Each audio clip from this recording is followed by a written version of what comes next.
this morning, sun's a bit hazy. Checking the forecast, things looking crazy. A storm on the horizon, the pressure is low. Gotta get moving, put on a show.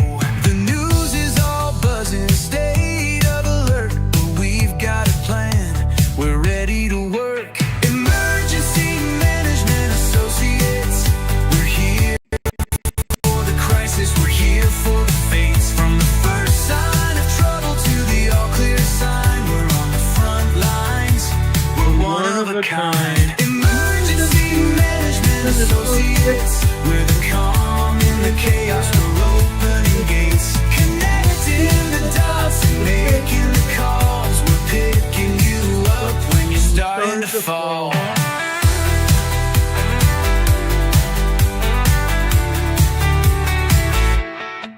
See a little fire or a rising flood, we're a well-oiled machine, we're running in the mud. From the city hall meetings to the rescue teams, turning worst case scenarios into hopeful dreams. We're training the people, we're stocking the gear, we're the team you can count on when trouble is near. Emergency Management Associates, we're here for the crisis, we're here for the face. From the first sign of trouble to the all clear sign, we're on the front lines, we're one of a kind. Emergency Management Associates, we're the calm in the chaos, we're opening gates, connecting the dots and making the calls. We're picking you up when you're starting to fall. It's more than a job, it's a calling, you see. Prepared for the present and what's yet to be. Every second counts, we're ready to react for our communities. We're making an impact.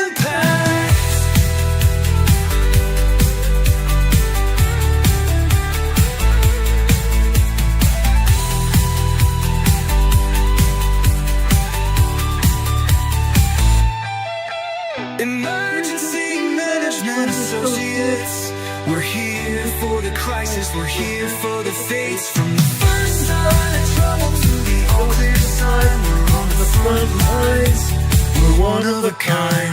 Emergency Management Associates, we're the calm in the chaos, we're opening gates, connecting the dots and making the calls. We're picking you up when you're starting to fall. Yeah, we're picking you up, we're ready to go. EMA, let's get this show on the road.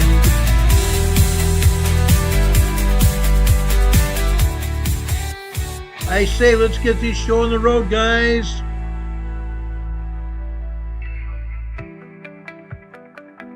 I'm sorry we turned out bad this first time, but we're back on the air right now with you again with another episode of Emergency Management Associates. We're coming to you from the Area Command, 392 miles west of Kitty Hawk Beach, North Carolina. Welcome back, guys. We're sorry for the other start. I had to erase the program off of YouTube and restart the program here. Had to take down our computer, completely bring it back up, and redo everything. We're back on the air with you. Now, first, some housekeeping. Everybody, please give us a thumbs up if you like our program.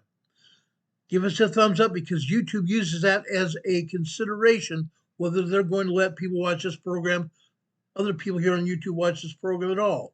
So please do that, guys. The other thing is, like, subscribe, and also share this program worldwide.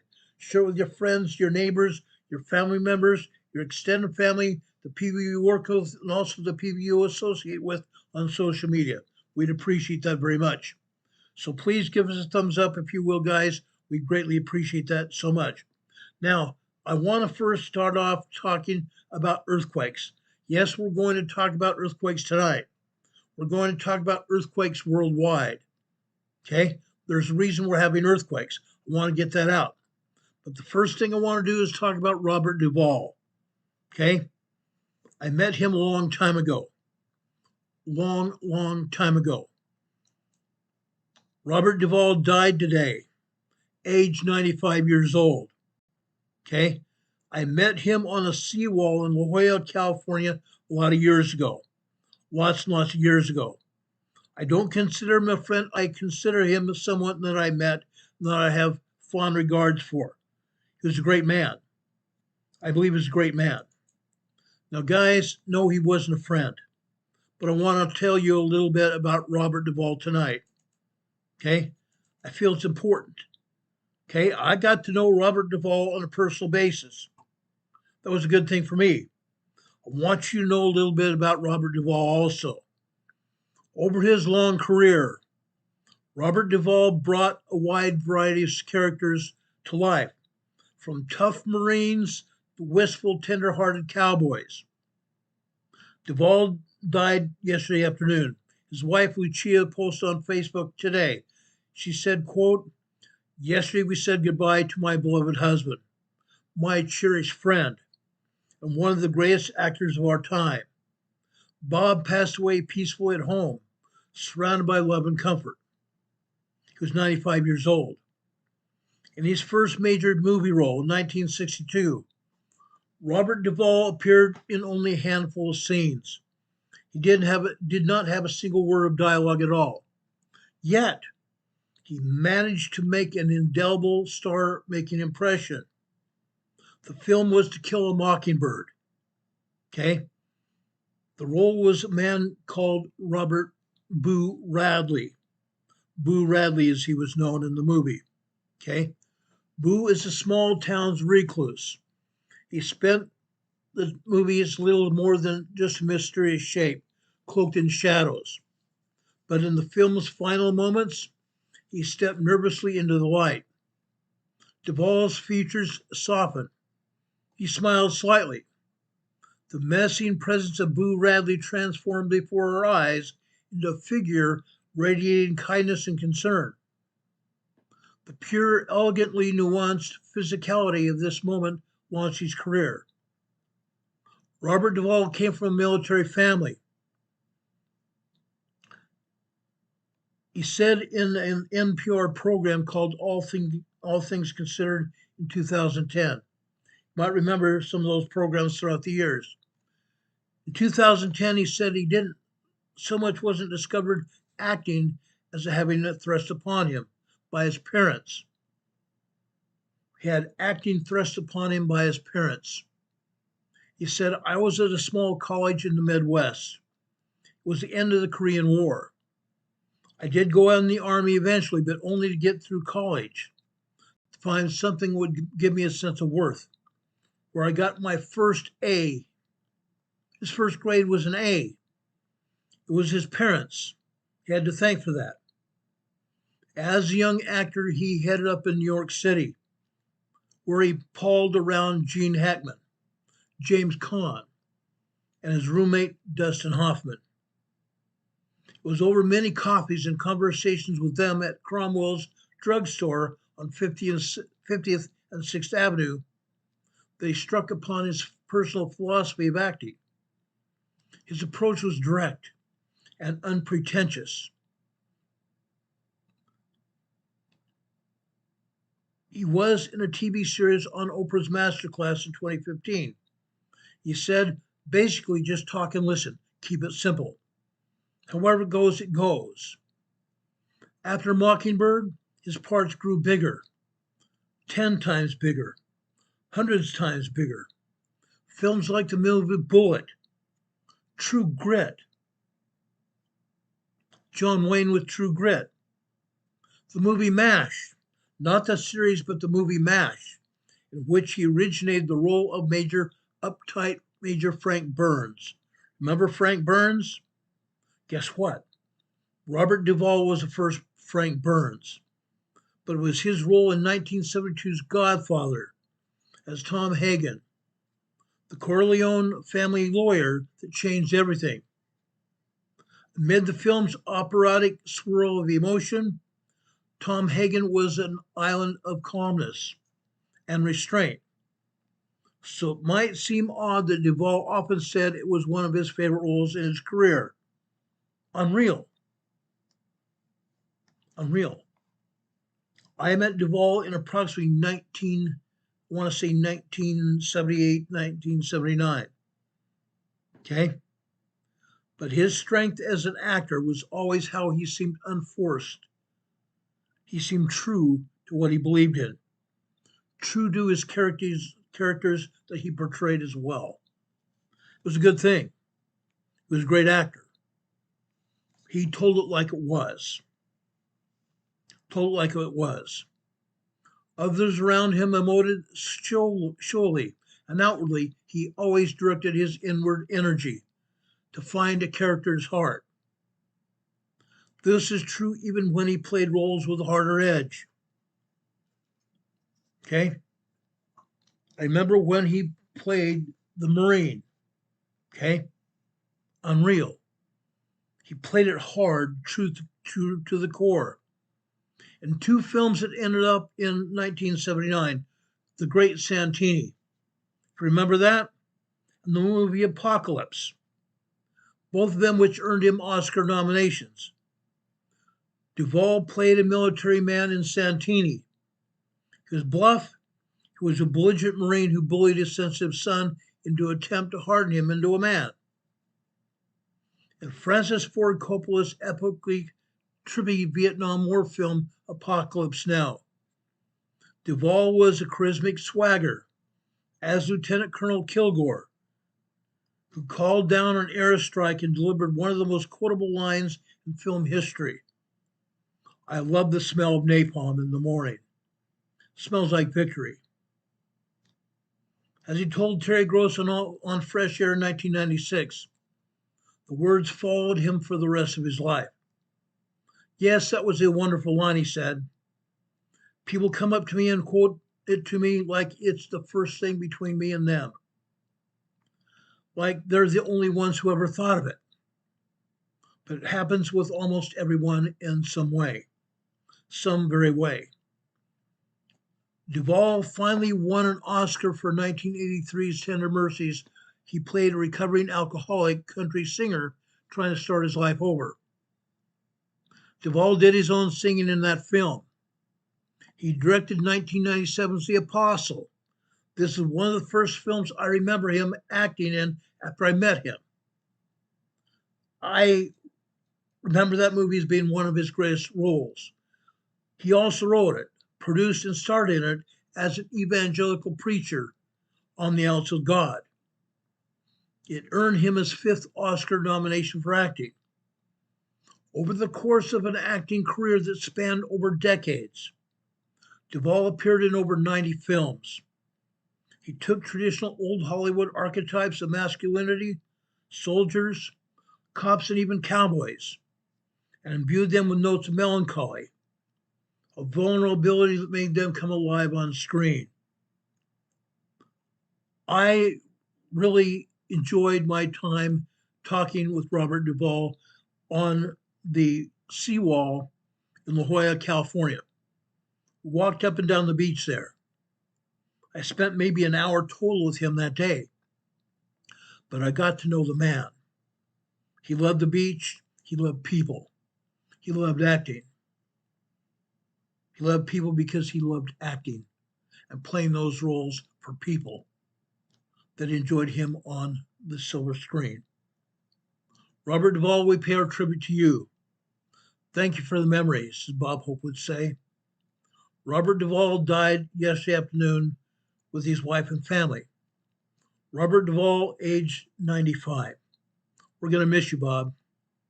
Thanks for the memories. God bless you.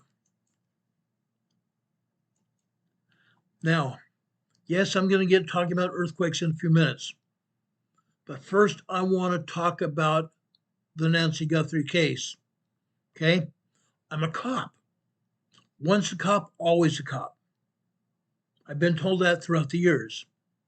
Now, guys, forgive me for this. I'm going to go here. I would ask you to hang with me. Don't leave this program. Stay with me, guys. I mean that. Now, most of us have seen what happened with Nancy Guthrie case in the very beginning with the masked man right here on Nancy Guthrie's porch, her front landing in front of her door. Now,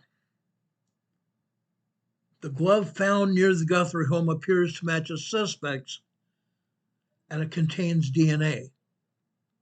We don't know whether it is this man or not, but it is a man. Contains men DUA or DNA.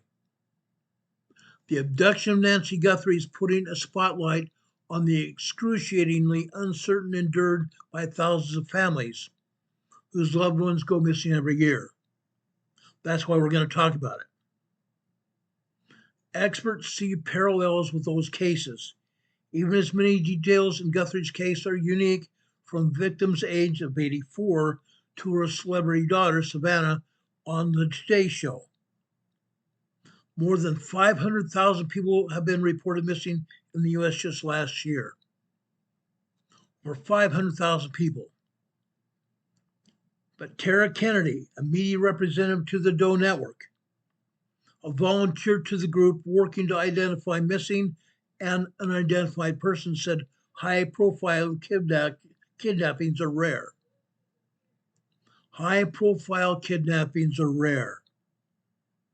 She said, I can't remember the last time I heard about a random case besides Guthrie in a very long time. I echo that sentiment. Now, with that said, okay, I told you the other day my fears with this case.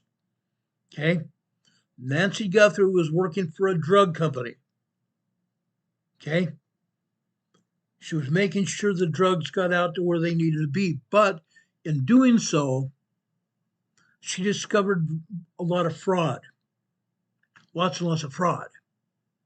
She even announced it to the company. She told the company what she had found.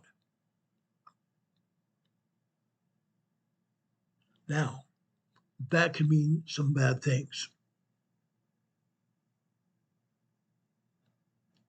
That could mean some very bad things. Okay? That could have been what led to this kidnapping. Because the drug company was taking money from the federal government to put out to Medicaid individuals and the people that were retired on Medicare. She uncovered $200 million in fraud in just one case. She kept screenshots of all of her work. She was doing a rampart job. She had files and files of discrepancies that she kept on a hard drive. The hard drive she put in a drawer, I believe in her bedroom or another location in her house. And guess what came up missing? Not just Nancy Guthrie, but that hard drive as well. Okay? Now, during my lifetime, I have associated high-profile kidnappings with periods of people back in my early days of my youth. The Lindbergh kidnapping was the first one that I recognized. Okay? Not someone's mother from the Today Show. Now, this case seems to be very strange. I'm going to go over the rundown of things it has in common with other missing person cases. Why this case is very unusual. Okay? Now, the key details are this, the unheard of. The key details are unheard of.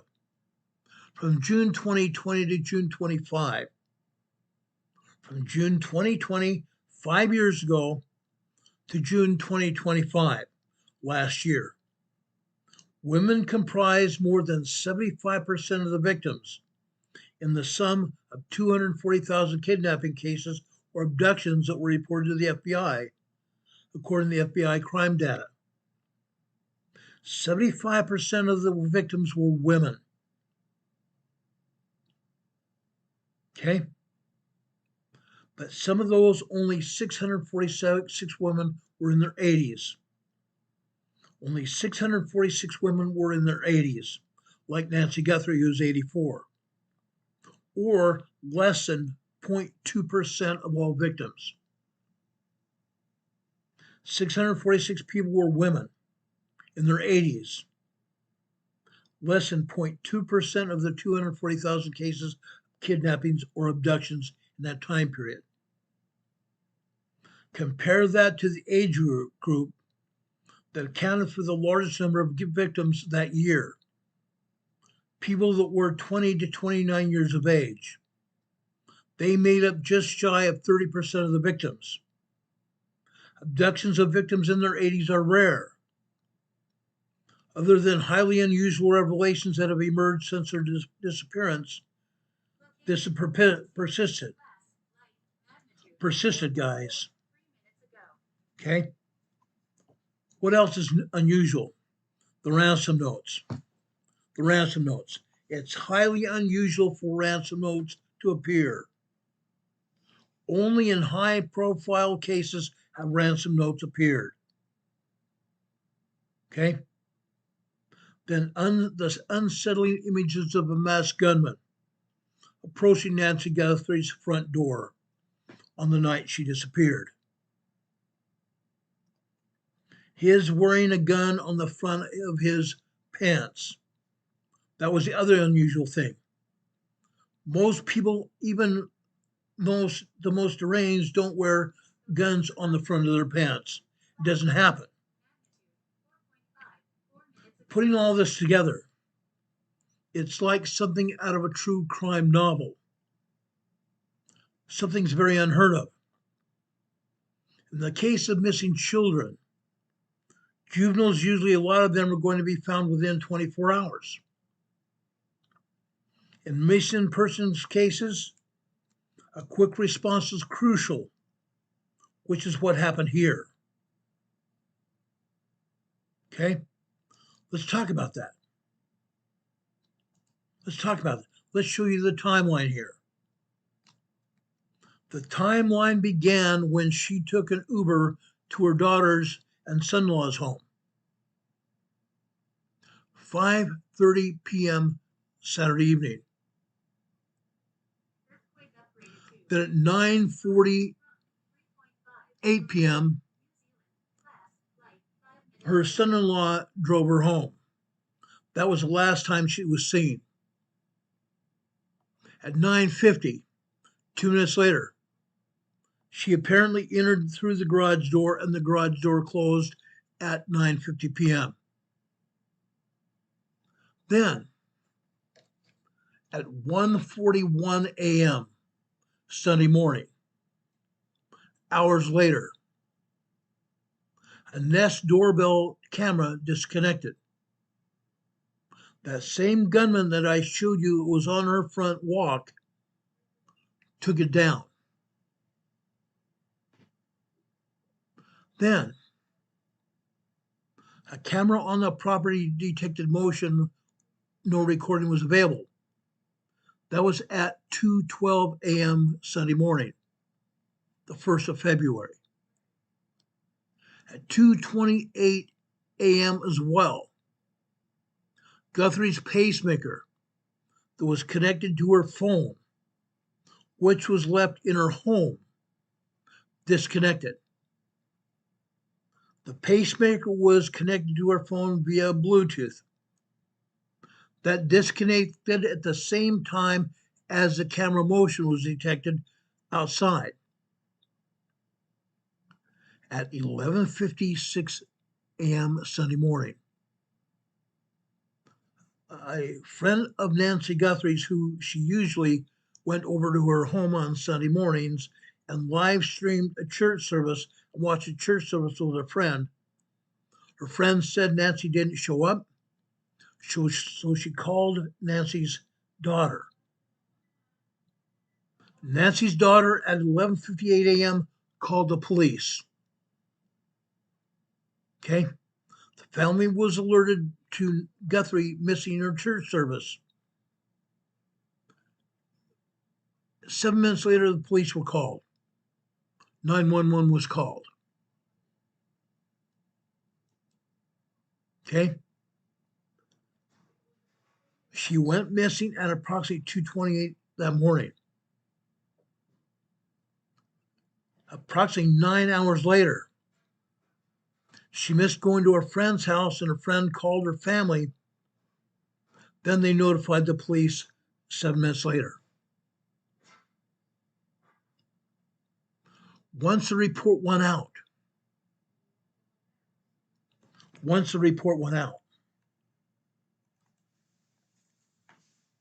law enforcement went immediately over to the house. They went immediately over to the house. That's what happens at kidnapping cases.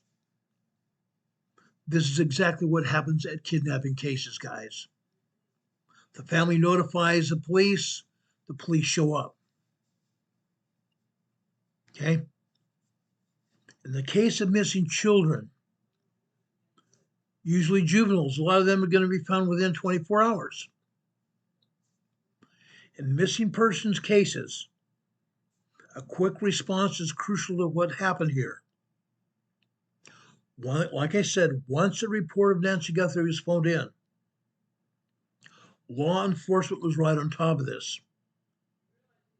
But given the fact, in my opinion, there are some huge discrepancies.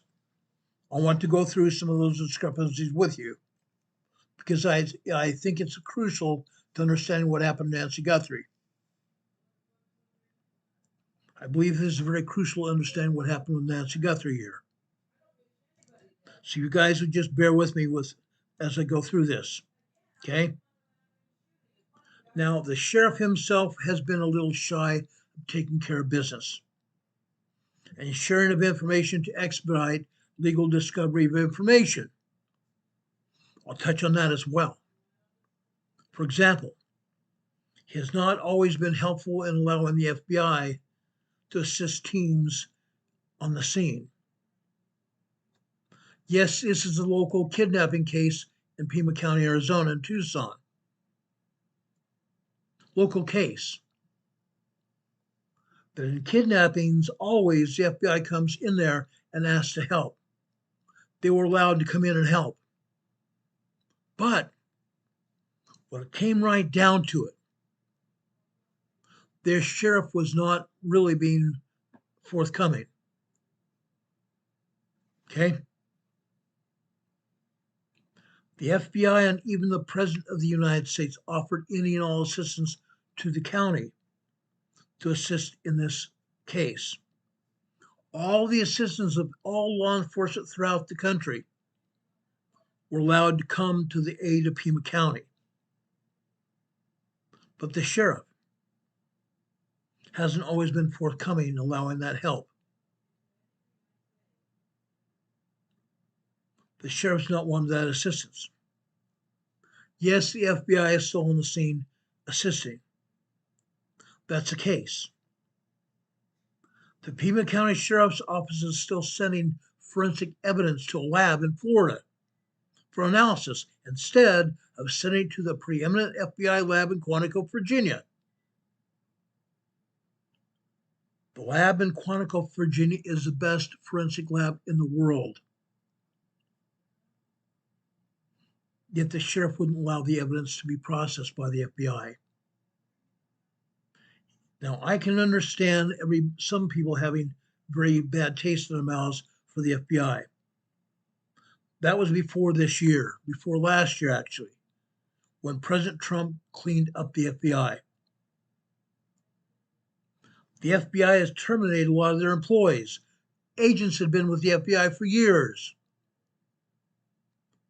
Now the FBI is just as it was during the years of J. Edgar Hoover. In the early time frame of this kidnapping case, eyewitness reports might be much more useful, like the use of sniffer dogs. Sniffer dogs will have a fresher scent to follow. And surveillance video and other electronic data is more likely to be intact and helpful. But did the sheriff use sniffer dogs? Not at all. Dogs were not used and brought in on this case at all.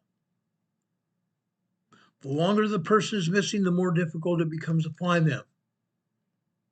Then there's the victim's health. Whether the subject of a search operation is wandered off or got lost, or was abducted or trafficked. After 48 hours, their well-being could be very much compromised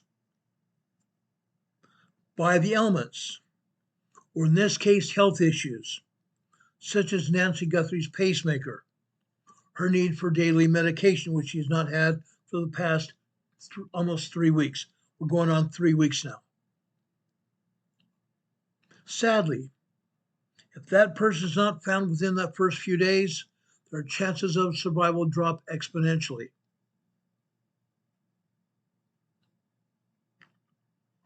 At any given moment, about 100,000 people are considered missing here in the United States.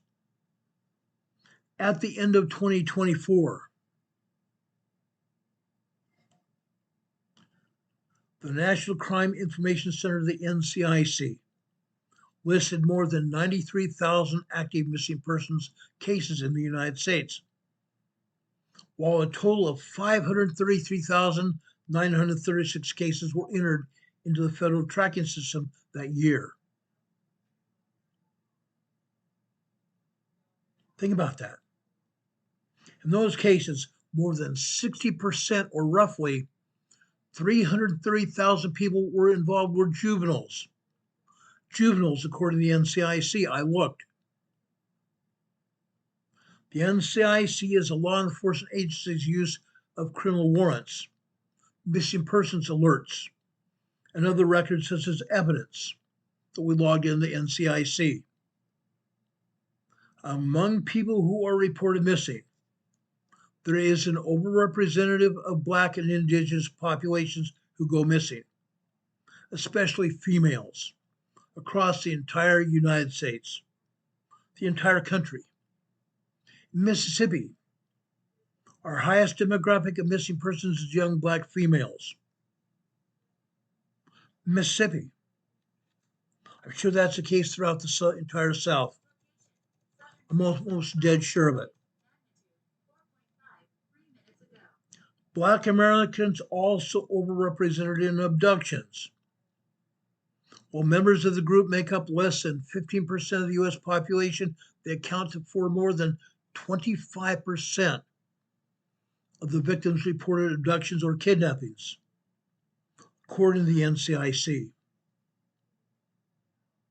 A large number of missing persons cases also go unreported because some communities, such as people of color, or those who don't have documented status in the U.S., are less likely to engage with authorities. Okay? Note this. Indigenous people living on reservations, American Indians, might have limited access to law enforcement. Indigenous people living on reservations might have limited access to law enforcement. I know that to be the case in California. Tribal people in California, the reservations in California have limited access. Very small law enforcement departments. In many cases, reservations span for miles. They might only have 3 or 4 law enforcement agents working any given shift, covering all those many miles. Another dynamic that skews public perception is missing white woman syndrome. When national media has become fixated on white women who disappeared. Every missing case, not just Nancy Guthrie's, needs to be widely broadcasted and shared to increase the chance of someone being brought back home. I'm going to repeat that because I believe this. I believe this in my gut. Every missing person's case, not just Nancy Guthrie's, needs to be widely broadcasted and shared to increase the chance of bringing someone home. Now, we call this a silent case.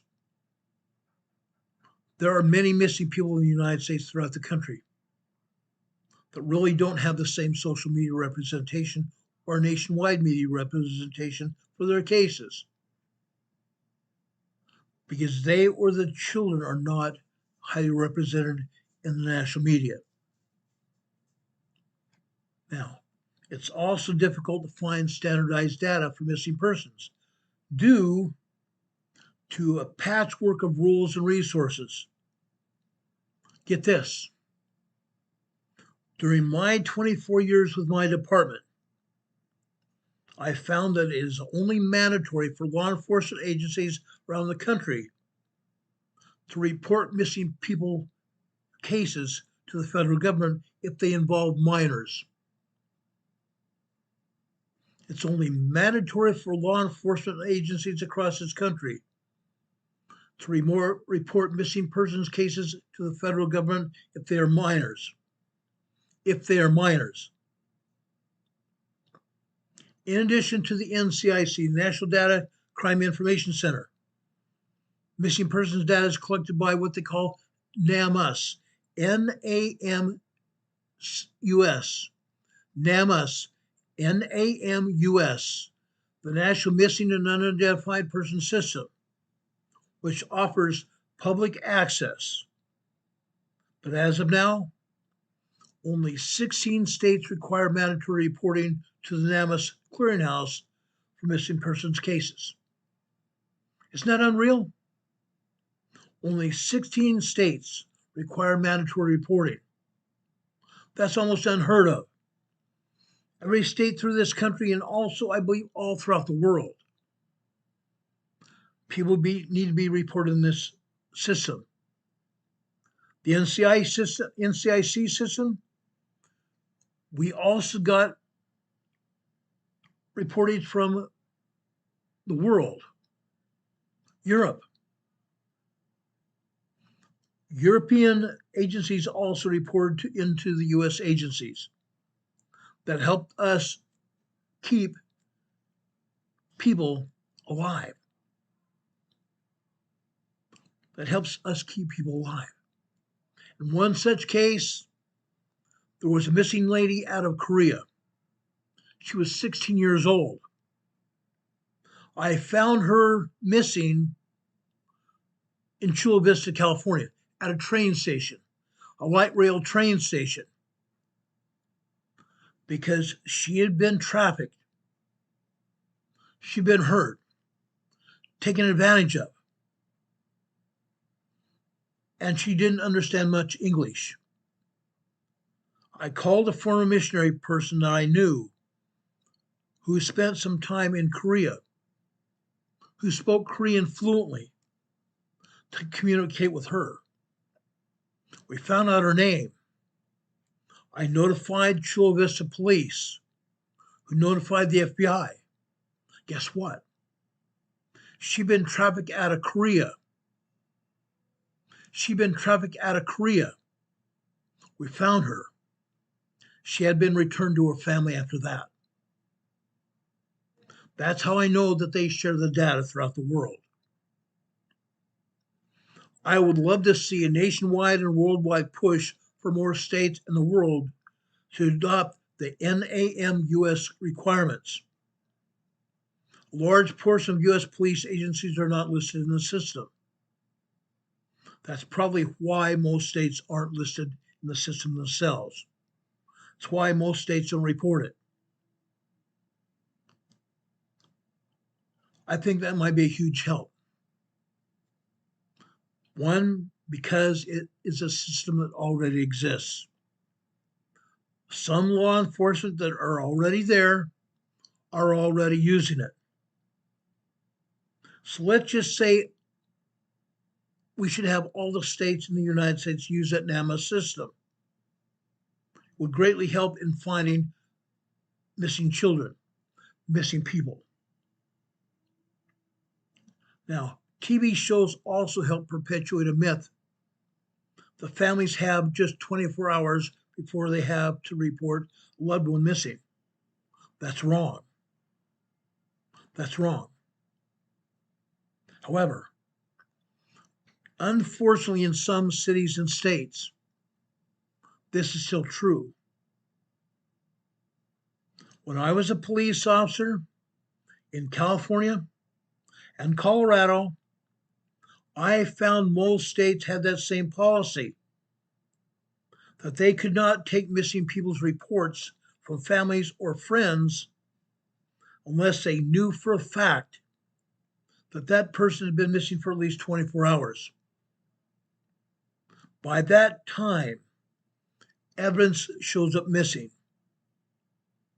By that time, it gets harder and harder to collect DNA. It gets harder and harder for law enforcement or other missing people agencies to get on the ball and get moving.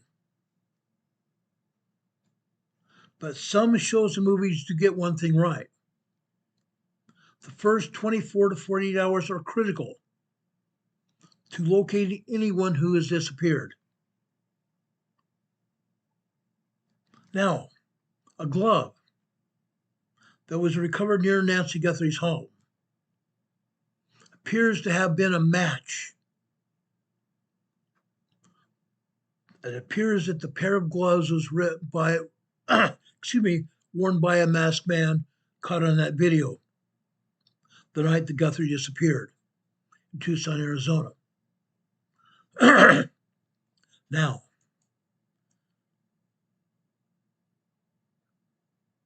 I want to tell you this. Unfortunately, things go missing. Things go missing. This is one of 16 gloves that went missing. Gloves are found all over the desert within 5 miles of Nancy Guthrie's home. Black gloves, just like the glove that the man in the video was possessing.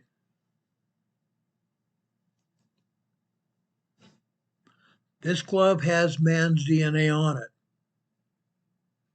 The FBI received preliminary test results on Saturday, and they were awaiting confirmation of those tests from the Florida lab that the sheriff sent the glove to before cross-referencing it to the DNA with the national database.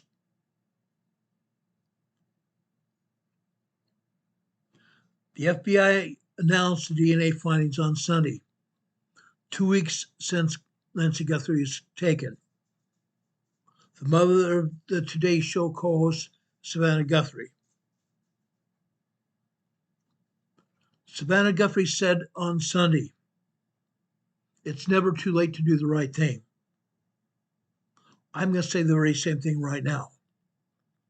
If anyone who is watching this program today, or any time in the very near future, it is never too late to do the right thing. Give us information on how you know Nancy Guthrie is found, and then report it to the police immediately.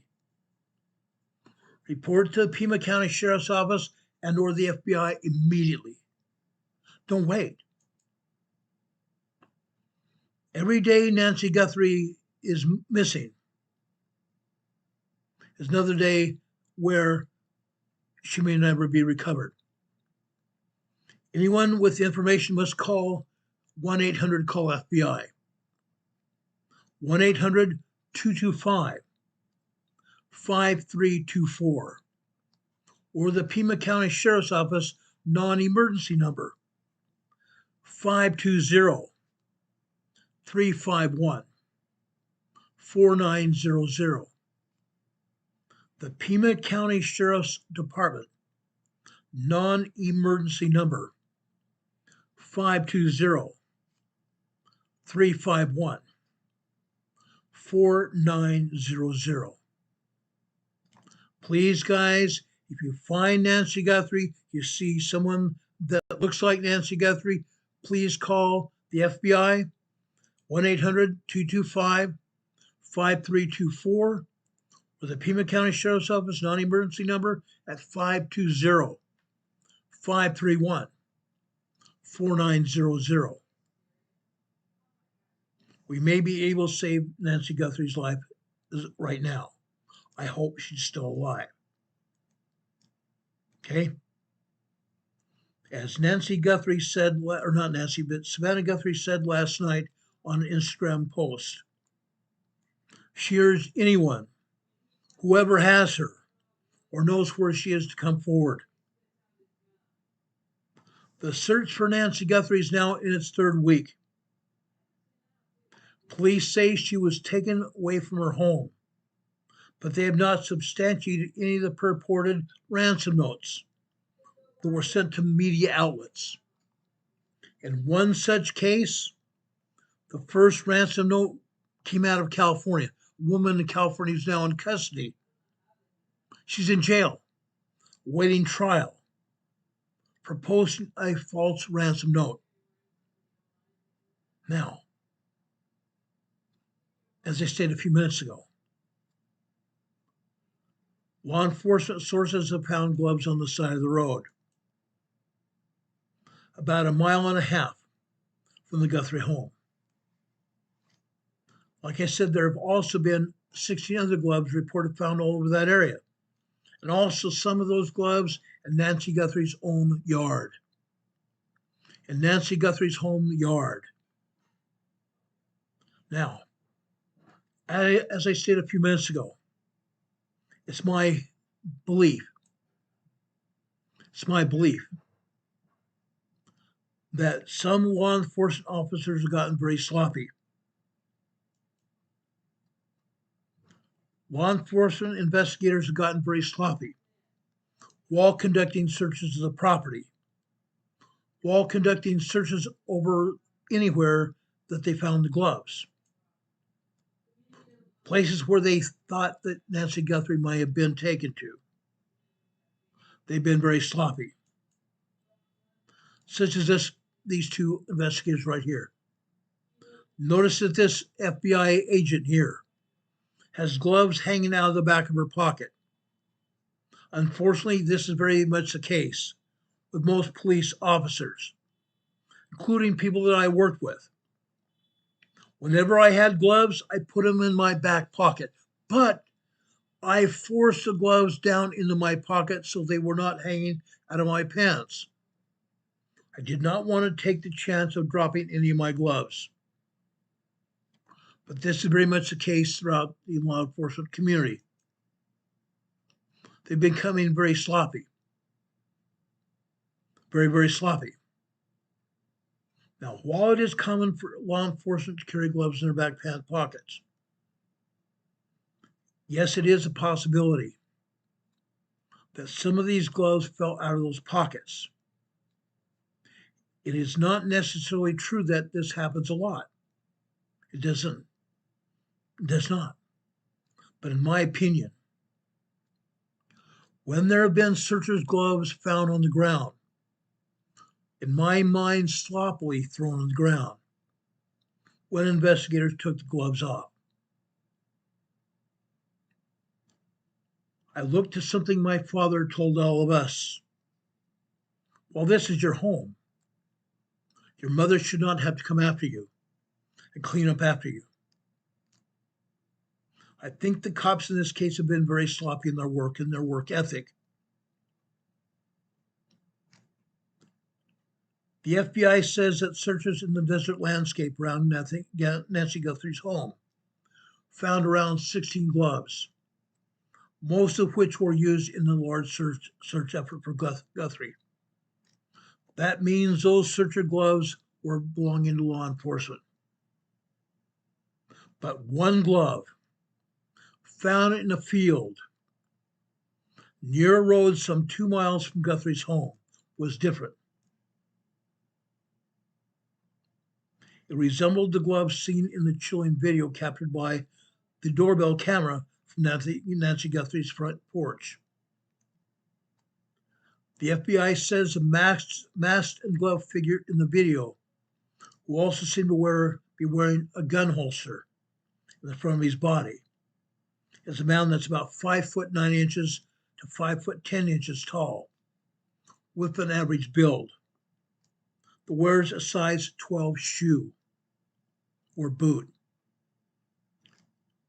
The agency identified the backpack that he's wearing as a black 25-liter hiker pack, model made by Ozark Trail, a brand owned by Walmart. After DNA analysis, the search was a match. The FBI's next step is to analyze DNA found in the glove and run the results through the database of genetic records known as the Combined DNA Index System, or CODIS. CODIS, CODIS.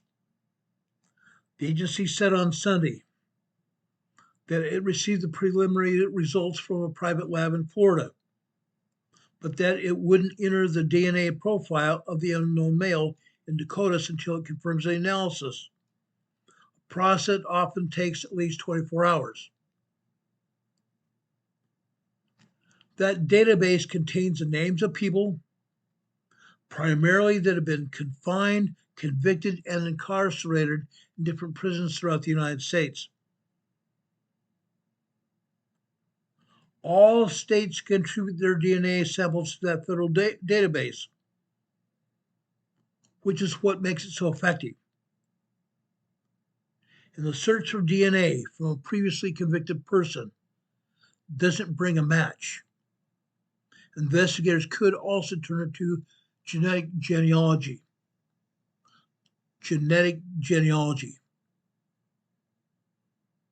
Okay?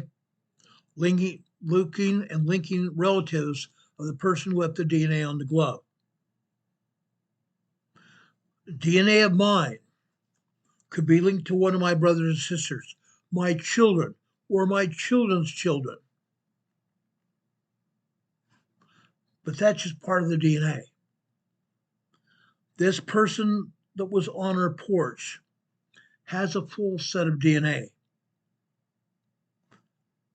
Some part of his family could also be linked to the genetic genealogy database through an online agency called Family Search or Ancestry.com. Ideally, the genetic DNA evidence would lead investigators to an individual, or at least help to identify and develop leads.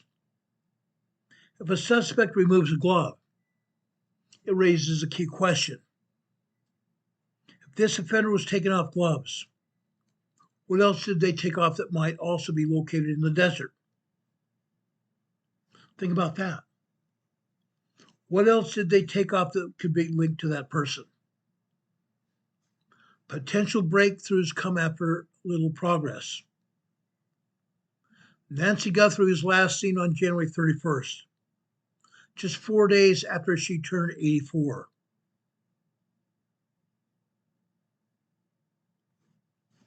She was reported missing on February 1st, after she did not make to a friend's house for a church service.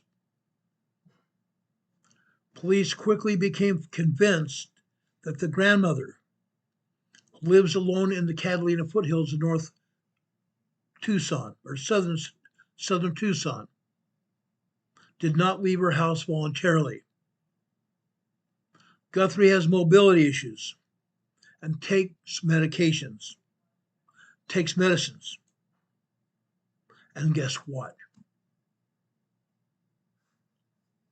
Guess what, guys? What do you think they found on her front porch?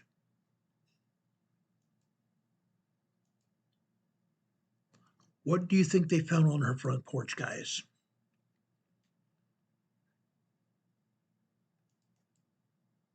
Anybody have an idea what they found on her front porch?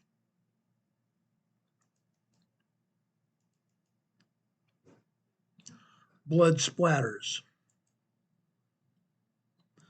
Blood splatters were found on the front porch.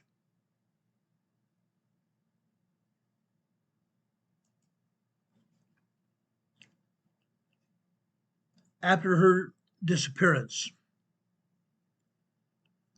the Pima County Sheriff was notified. The FBI also came into the case.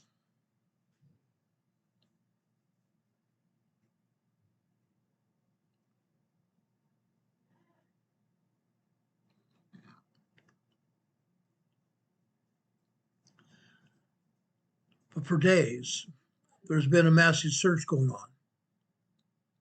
The Pima County Sheriff's Department said it hadn't identified any suspects or vehicles related to the case. Yes, they stopped 2 other vehicles. They towed those vehicles. They actually also impounded the vehicles and taken those people in for questioning, and then they released those people because it was found after a little bit of questioning those weren't the people they were looking for. A potential breakthrough emerged last week when the FBI released images of a masked man that was retrieved from Nancy Guthrie's Nest camera on her porch. Authorities say they executed at least 2 court-authorized search warrants related to the Guthrie's case. One on Tuesday at a property in Rio Rico, 100 miles south of Tucson, near the Mexican border just south of Tucson. And another on Friday night at a home near East Orange Grove Road, and North First Avenue, a couple of miles from Guthrie's home. The FBI also doubled a reward offering.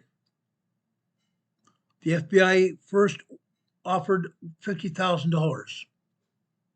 After that, someone posted a ransom note basically saying that they wanted $50,000 that either the sheriff's office or the FBI wanted to offer. So far, no ransom reward has been recovered. But the FBI raised that $50,000 reward to $100,000 for information about the Guthrie kidnapping and or the recovery of Nancy Guthrie. Again, I'm going to ask any of you that might watch this video, please, guys, call the FBI. Call the FBI. Nancy Guthrie's life may depend on it. Anyone with information, please call 1-800-CALL-THE-FBI. 1-800-CALL-FBI. Or 1-800-225-5324. Or the Pima County Sheriff's Department non-emergency number at 520-351-4900. Again, Nancy Guthrie's life may depend on it. I was a cop, but I still care that she is recovered. I hope and pray she's recovered alive. Now, I want to talk about earthquakes now for the remainder of our time here. Yes, we have some earthquakes we want to talk about. Earthquakes around the world. So guys, get ready.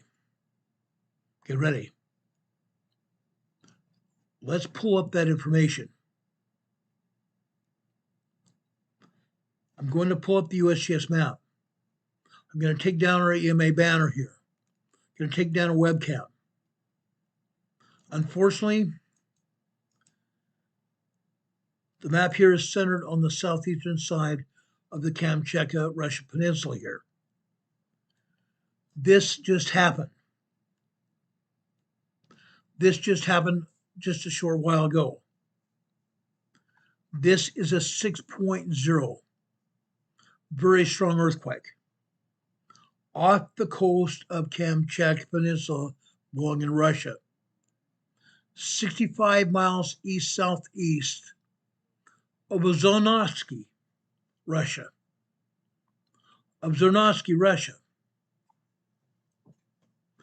65 miles east-southeast of Kamchatka Peninsula. That's the biggest earthquake of the day. Okay? Let's go over here to Japan. Again, the United States Geological Survey is not showing all the earthquakes, but I want to show you what they are. We need to know about it. This is a moderate 4.5 earthquake here. together with this other 4.6, east-northeast of Noda, Japan. These are two aftershocks of a 7.4 earthquake that happened at the end of last year. These are aftershocks of a 7.4 earthquake here last year. 7.4 major earthquakes happen. The aftershocks last sometimes weeks, months, and even years. Now it's been months. Let's see where this goes. Okay, a 4.6 and 4.5 earthquake here today. Let's go south over here to Taiwan. Just off the coast of northeastern Taiwan. This is another 4.2 moderate earthquake here. 21 miles east-northeast of Aveyah, Taiwan. USPS has this as east-southeast. It's my contention that USGS cannot get its directions right at all. Rarely, if ever. This is not the first time I've seen this happen. 4.2 earthquake off of the northeast side of Taiwan today. Let's go south. This time off the northwest shore of Luzon, Philippines here. 11 miles west-northwest of Calangbayun, Philippines. Yes, I know I'm butchering the name of that city. Calangbayun, Calongbuyan, Calangbayun, Philippines. It's a 4.8 moderate earthquake here,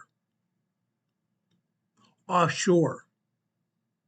Now, I don't think anybody this close to shore may have felt this earthquake, because again, this happened offshore. If anybody even felt anything near the coastline, they may have felt rumbling. I believe the large amount of seismic energy was deflected by the water, absorbed by the water here off the west side of Luzon, Philippines here. Let's go south. There are more earthquakes here in the Philippines. Central Philippines, more 4.0, 4.2 earthquakes. Off the northeast shore of the biggest island in the Philippines, the southernmost and largest island in the Philippines, Mindanao, Philippines. We have two 4.2 and 4.5 earthquakes off the northeast shore of Mindanao, Philippines here. For some reason, USGS doesn't feel it necessary to report these earthquakes. Interesting, but no cigar. Okay, let's go down here into Indonesia. Look what we're not showing you here. Look what we're not showing you here. Again, we have over 48 earthquakes here in Indonesia. They're showing us two earthquakes. One over here east of Java, Indonesia, a large 5.0 earthquake. This is 83 miles deep. Very shallow earthquake. Very shallow earthquake here. Look where it hit.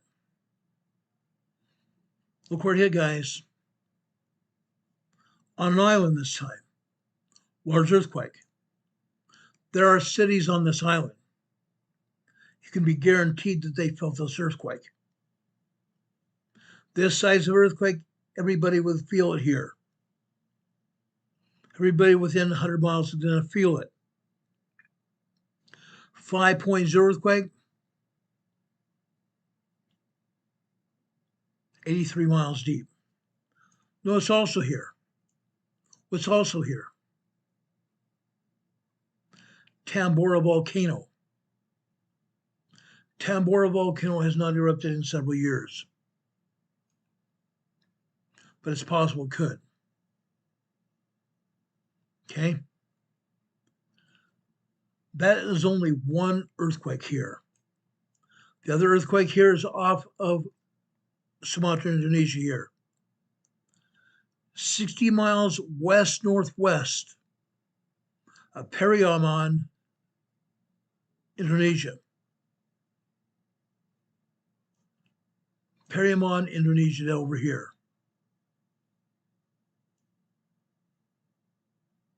Okay. This also is a 5.0 earthquake. This being this far off the coast, the ocean waters of the Indian Ocean absorbed the shock waves of this quake. I don't believe anybody felt this quake at all. But again, there are a total of 48 earthquakes or more since I counted them here before I went on the air. USGS is not reporting all these earthquakes. Why? Who knows? But this is part of one of the largest subduction zones in the world. One of the most largest subduction areas in the world. 7 different tectonic plates move in this area. 7 different tectonic world plates move in this area. One plate subducting or going underneath the other, just like this. This is what causes the earthquakes. There are volcanoes all over Indonesia. You cannot have volcanoes without subduction. Can't have subduction without volcanoes as well. They go hand in hand. 7 different tectonic plates are subducting one under the other right here. Okay? That's why we have earthquakes here. That's why I say there are at least 48 earthquakes here in Indonesia today. They're not reporting but 2. One earthquake over here in Papua New Guinea.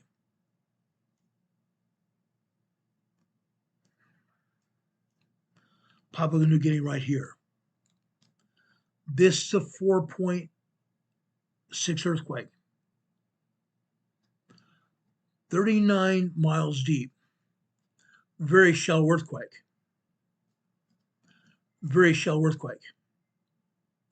Guys, as I said before, when an earthquake of this size hits here, the people who live and or work in this area, and they don't work doing high-paid jobs. They work to keep their families fed. They might only make around $300 a year. This is on an area of Papua New Guinea, the edge of a plate. That's why you see this earthquake in a mountainous region. People living here in this area don't have much money at all. This is just a moderate quake. Anybody who lives in this area got lucky, so to speak. But quite honestly, guys, moderate earthquakes in this region, in this area, can cause massive damage. Because these people may live in mud huts. They may live in cardboard huts or wood huts with only tarps over the top of their home to shield them from rain and wind.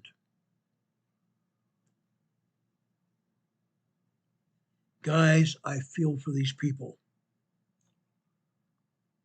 I feel for these people. Look at this area. This area is sparsely populated. Not highly populated, not large cities here. These are small communities. These people felt this quake.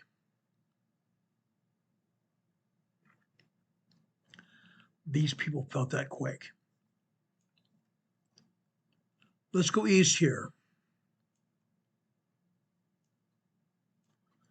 Want to go to Santa Cruz Islands, between Vanuatu and the Solomon Islands. This earthquake is another large earthquake, a very large earthquake, of 5.7.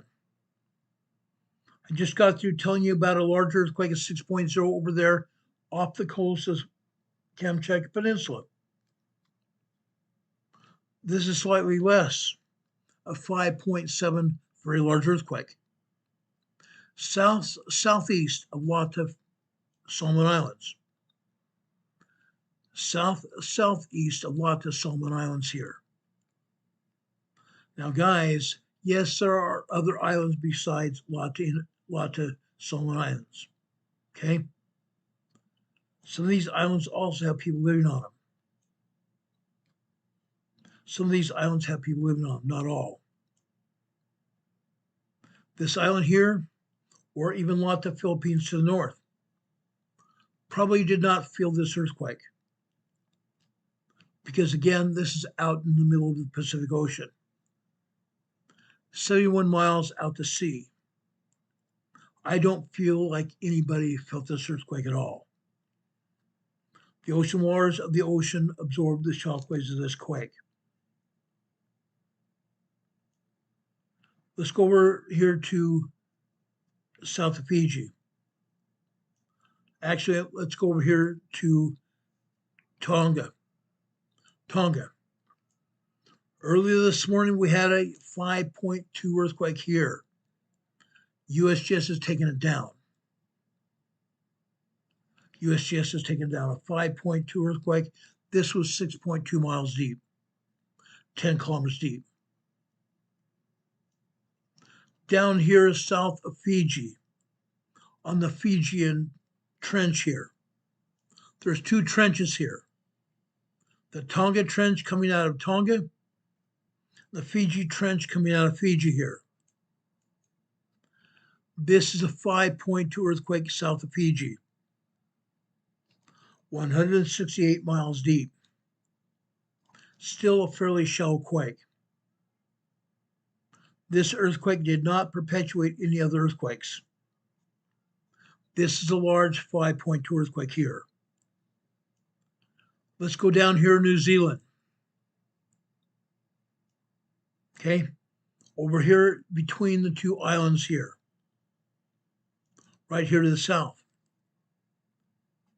This is a 3.4 small earthquake here. Guys, this is southeast of Upper Hoot, northeast of Lower Hoot, northeast of Wellington, New Zealand. 3.4 small quake, 19.5 miles deep. Shallow quake. People who live in this area felt the ground move, that's all. This was not a devastating quake. This is a very small quake. Very small quake here. Let's go over to the Cook Strait here. The water between the North and South Island here is called the Cook Strait. This earthquake here is a 4.6. West-northwest of Baamati Beach, New Zealand. Baamati Beach, New Zealand, far up here to the north. Baamati Beach, New Zealand's up here to the north. Okay. This is a 4.6 earthquake, moderate earthquake. Out here in the sea here, the sea water absorbed the shockwaves of this quake. Nobody felt this quake either. Okay. There are other minor earthquakes here on the North and South Island, and other small earthquakes as well. USGS did not report any of these quakes at all. There are about 28 earthquakes here on New Zealand. 28 earthquakes here on New Zealand. South of the South Island here. This is a 4.4 earthquake here. 4.4 earthquake. Look where the earthquake is. On a fault. On a fault. Let's follow this fault to the north. It's a Tonga Trench. Part of the Tonga Trench here, guys. The Tonga Trench runs along the east coast of the North Island. Then it turns westbound once it gets over here to the South Island. Goes through the South Island here, out to sea here. Right here we have a 4.4 earthquake on the Tonga Trench here. 121 miles west of Riverton, New Zealand. Again, the ocean waters here absorbed the shockwaves of this quake. Nobody felt this quake at all. Okay? Let's go over here to the Eastern Pacific Ocean. Right here. The Southern East Pacific Rise. This is a 5.1 earthquake here. 5.1 large earthquake.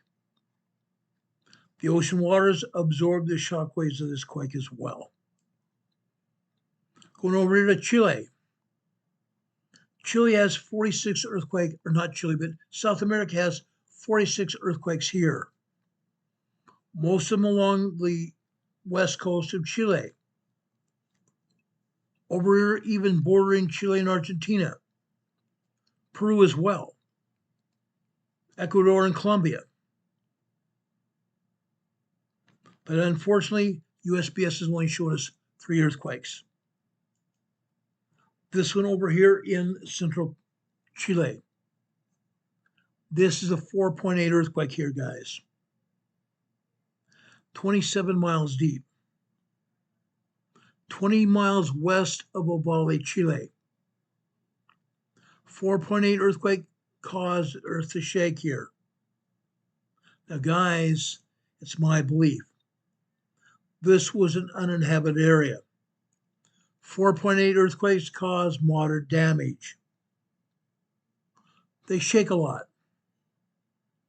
But anybody anywhere near this quake did not feel it. They didn't feel it. They're too far away. Let's go further north. Right here. This is near Calama, Chile. 18 miles northwest of Calama, Chile, in the foothills of Chile here, in the Andes Mountains. Large 5.0 earthquake. This earthquake also happened just about 2 hours ago, just over 2 hours ago. 5.0 large earthquake. Again, look where it's at. Look where it's at. Yes, there are some people living in Calama, Chile. They may have felt this earthquake 18 miles away.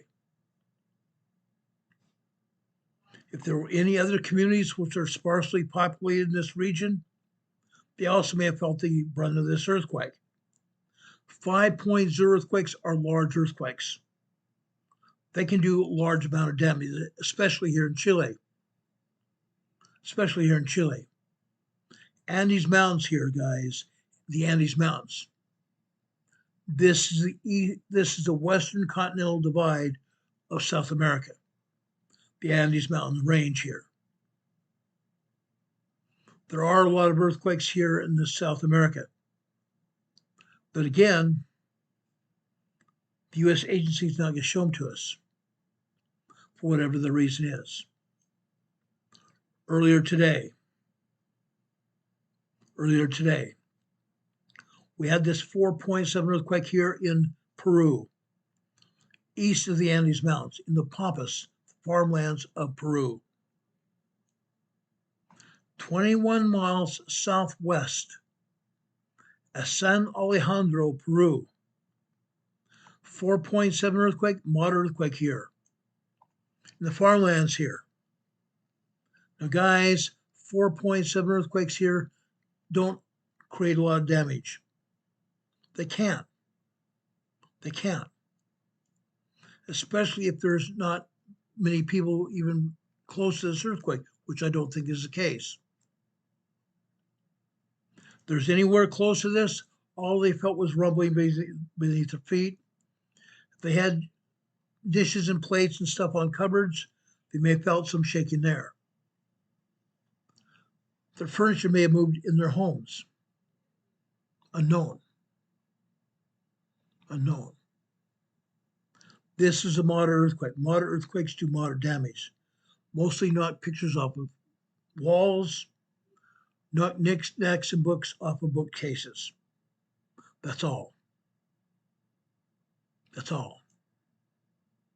There are earthquakes over here in Ecuador, earthquakes here in Colombia. Again, they're not showing anything. They're not showing anything in Central America. They're not showing anything in southern Mexico. 58 earthquakes here in southern Mexico. 58 earthquakes here in southern Mexico, from southern Mexico right down here, all the way north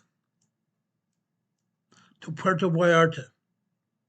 All the way north here to Puerto Vallarta. A lot of earthquakes. Do you think USGS is going to show them? No. They rarely ever do. They rarely ever do. Over here in California. We're only seeing a handful of earthquakes. There are a whole slew of earthquakes here in California. 500 earthquakes over here on the north side of the U.S. border. Down here in Mexico. They have this as a 1.5 tremor here. 6 miles south of Progreso, Mexico. Interesting. But this is not the only earthquake here either. On the north side of the border here, 8 miles west-southwest of El Centro. West-southwest of El Centro. One of our own family members lives in El Centro. However, they didn't feel this earthquake. Nobody else did either. This is a 1.3 tremor here, west-southwest of El Centro. Kenzo just gave us a $5 super chat. Kenzo, thank you for that.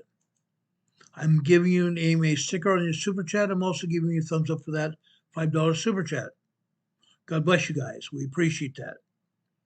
Guys, we appreciate any super chat you may have for us. Also, on this program, now I did not turn this on today. I'm turning it on right now. Turn it on right now. Guys, you donate to our program in another way. At the bottom of your screen here, you're seeing our email address here. 504, actually that's our mailing address.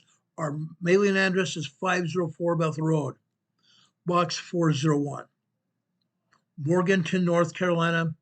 Zip code here is 28655. Here you can send us letters. You can send us cards. Inside our letter or card, you can insert a check or even cash. You guys have done it before. It's been safe. Also, you can go over to our PayPal locations. They're also scored across the bottom of your screen. We badly need that income. Okay? To help pay our bills to make sure this program stays on the air. We have 2 PayPal locations in Venmo. Our Venmo is not working right now. We're trying to get it up. You can go over to our PayPal and immediately give us a donation, which we greatly appreciate. God bless any of you that give us donations to this program. We greatly appreciate what you do to help keep this program on the air. Okay? I thank you for that. But again, this earthquake here in the southern part of the Imperial Valley, this is just one earthquake of over 500 earthquakes every day. Over 500 earthquakes here every day. Over here, just north of Calipatria. Just north of Calipatria, just south of the Salton Sea here. This is a 1.2 tremor here. 1.2 tremor here. Right next to it, we have a 2.0 earthquake. 2.0 earthquake is a primary quake. This 1.2 tremor is an aftershock. Why are we having earthquakes here, guys? Why? The primary reason is the San Andreas Fault. The San Andreas Fault. Secondly, what else is going on here at the Salton Sea in the Imperial Valley? Men have drilled into the upper magma chambers of the volcano here. Men have drilled into the upper magma chambers of the volcano to obtain steam, to power turbines here in these areas here. There are 9 different turbine facilities throughout the Imperial Valley here. These turbines are powered by the steam from the Salton Butte volcano, and then they power the Imperial Gas Electric here. That's how they have power here in the Imperial Valley. 9 different geothermal stations here throughout the Imperial Valley. That's the second reason they have for earthquakes here. But let's back out here. You see the San Andreas Fault going down the east side of the Salton Sea here? The San Andreas Fault is about to blow.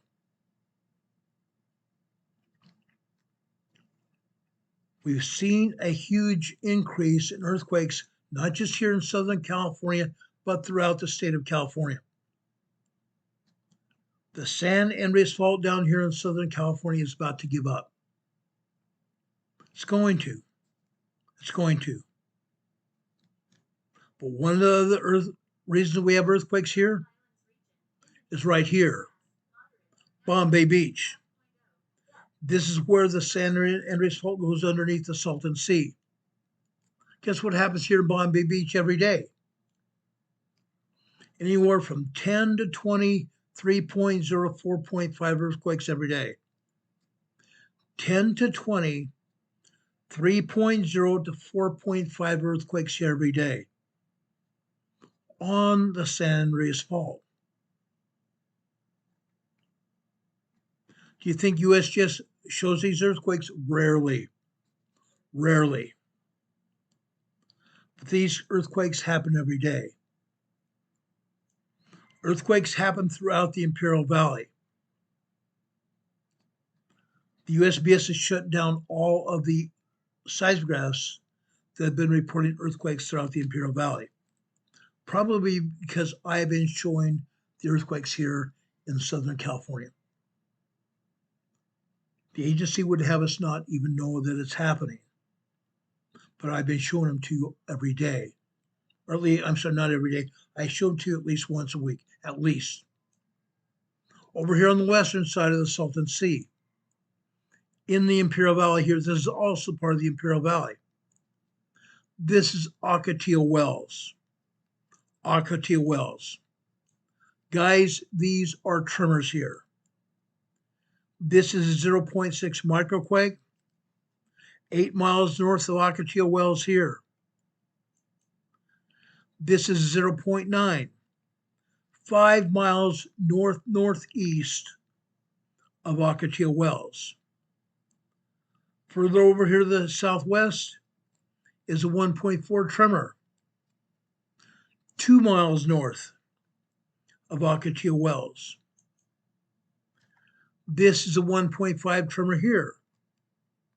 Also 1.5 or 1.5 tremor 2 miles west, or 2 miles northeast, 2 miles northeast of Aveyah Wells.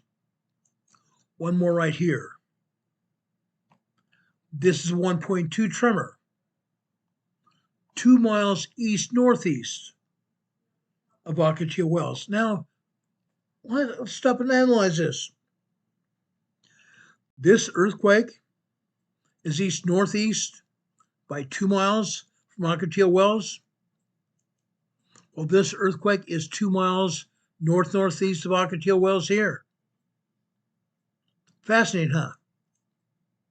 This is 2 miles northeast. This 2 miles northeast. This 2 miles northeast. This earthquake is further distance from Aveyah Wells than the other two. That tells you one thing. The USGS is not reporting these earthquakes accurately. They're not reporting the locations of these earthquakes accurately. Rarely do they ever do that. But these earthquakes are in Ocotillo Wells area in the Imperial Valley. To the southwest here, the top of the Chocolate Mountains here, this is Pine Valley, southeast of San Diego City. Pine Valley is a mountainous community here in San Diego County. This is a 0.8 microquake. Nobody felt this earthquake. 0.8 microquake here. This also 6.3 miles deep. Further north here, this is Palomar Mountain. Northeast of San Diego City, still in San Diego County. 7,000 miles high. Palomar Mountain is 7,000 feet high, just over a mile high. Guess what? This earthquake, this 0.4 microquake, is 9.5 miles deep. 9.5 miles deep, Palomar Mountain. Okay, where the observatory is. The Hale telescope is there. Over here, northeast San Diego County, Borrego Springs, the Anza Borrego Desert State Park. This is a 0.6 microquake. This is a 1.8 tremor, also in the Anza Borrego Desert State Park. To the north here, all these earthquakes here are on the San Jacinto Fault. This earthquake at Palomar Mountain is on the Elsinore Fault here. The Elsinore Fault coming out of Lake Elsinore. Up here, part of the Anza Gap. Idlewild, California, 0.9 microquake.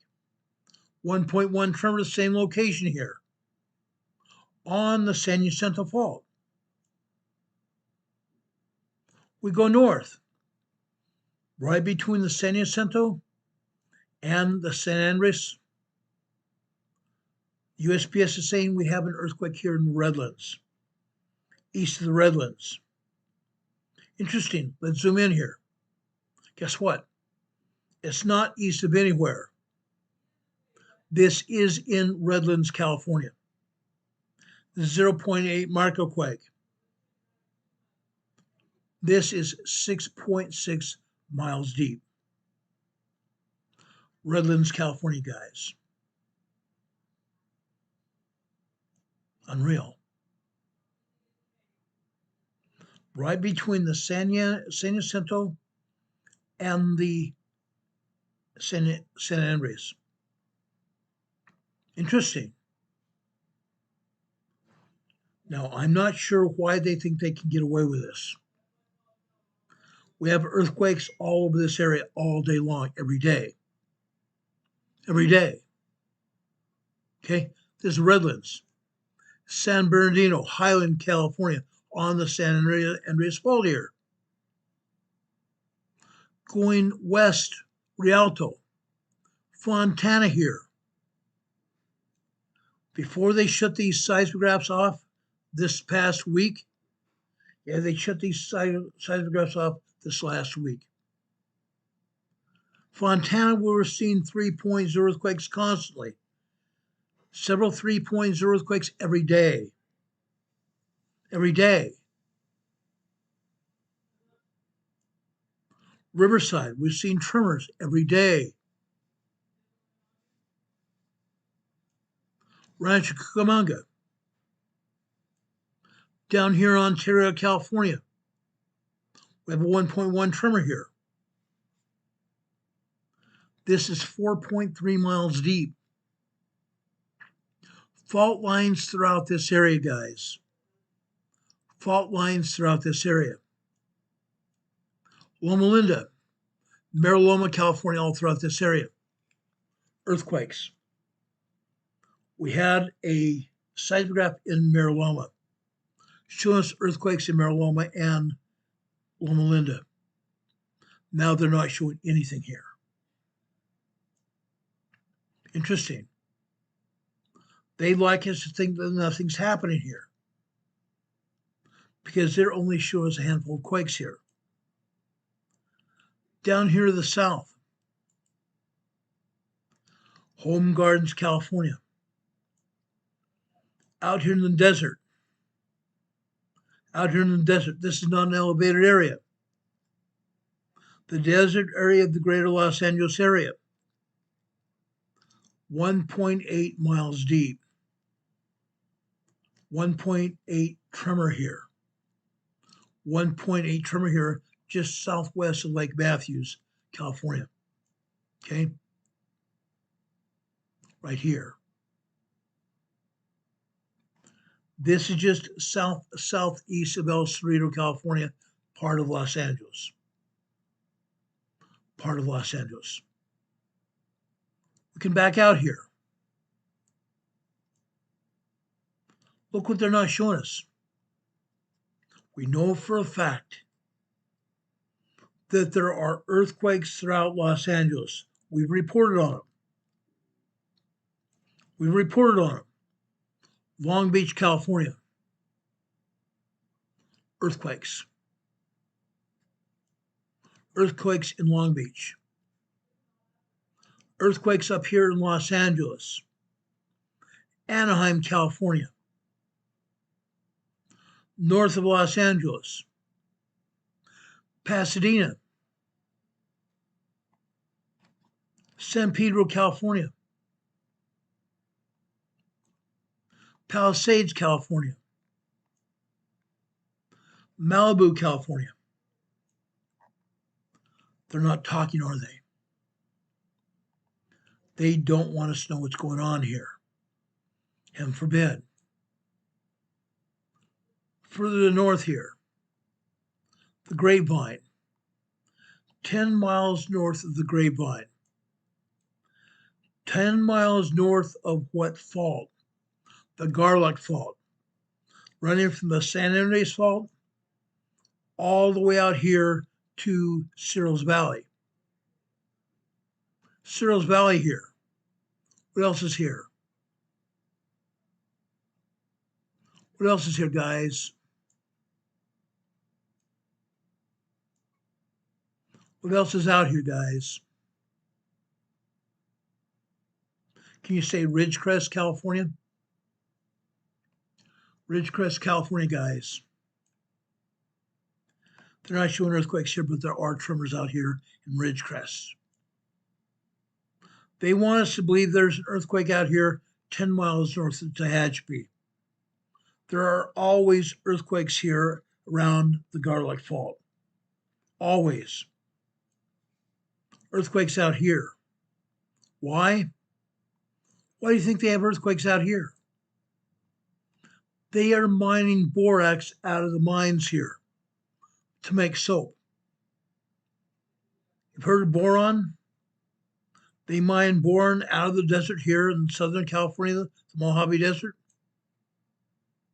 to make soap here. Right here. Boron, California. 1.2 tremor here. Closer to the Tehachapi, right here, Johannesburg, California. These show earthquakes every day. Small swarms of caches of earthquakes every day here in Johannesburg, California. Now they're not showing anything. Not at all. Why not? They've had them there before. Earthquakes are still occurring here. Okay? Further north on the San Andreas Fault here. Earthquake capital of the world here. Earthquake capital of the world, Parkville, California. Earthquake capital of the world and earthquake capital of California. This is a 0.6 microquake. Parkfield, California. West of there, San Simeon again. This is a 1.5 tremor here in San Simeon. 4 years ago, our buddy Sage Pup, his girlfriend, were over here in San Simeon when a 5.0 earthquake hit. He told us about it. Since then, we keep getting hit with minor tremors and microquakes here in the San Simeon, California. Microquakes and tremors cannot be felt. Minor earthquakes, 2.0, 2.9, cannot be felt, except by maybe very sensitive people. But 3.0 and larger earthquakes can be felt. 3.0, 3.9 earthquakes are small earthquakes. They can be felt. East of the San Andreas here, Kilman City. Guys, we have mining communities out here in Kilman City area. This is the 1.7 tremor here. 1.7 tremor. Also, here's a 2.9 earthquake near Stratford, California. 7 miles southwest of Stratford, California. Literally right next to Kilman City. Unreal. Unreal. Almost directly north from Kilman City here. This is Raisin City, California. 2.3 minor earthquake. 2.3 minor earthquake. Let's go back here to the San Andreas Fault. Right here. This is a 2.1 earthquake here. 2.1 minor earthquake. The Pinnacles. The Pinnacles here is an oil and gas area on the San Andreas Fault. 2.1 minor earthquake here. This is 0.6 of a mile deep. Also on the San Andreas Fault to the north. Tres Pinos. Tres Pinos. 5 years ago, we had a 5.1 earthquake here. A 5.1 very damaging earthquake here. That 5.1 earthquake damaged a fuel refiner here in Tres Pinos. Caused a fire. Caused oil storage tanks to leak here. Causing a fire. Today we have a 2.7 earthquake here in Tres Pinos, California. Right next to it, 1.7 tremor. Also near Tres Pinos on the San Andreas Fault. Let's go north. Up here, Pacifica, California, also on the San Andreas Fault. Right here, literally on the fault in Pacifica, California at the golf course. At the golf course, guys. Beautiful golf course. I've been here. This is a 1.1 tremor here in Pacifica, California. However, this is 6.0 miles deep, 10 kilometers deep. Fascinating, huh? Let's go out across the bay here. Right here. Right between the Hayward Fault to the west and to the east, the Calaveras Fault. San Ramon, California. One of our own family members has his daughter living here in San Ramon. 1.5 tremor here. Yes, nobody can feel these tremors. However, these are still earthquakes. These are still earthquakes. We've had moderate 4.5 earthquakes 3 times now in the past 6 months. This is a 1.5 tremor here in San Ramon, California. This area is still moving. 2 miles east-southeast of San Ramon. It's in San Ramon, guys. It's in San Ramon right there.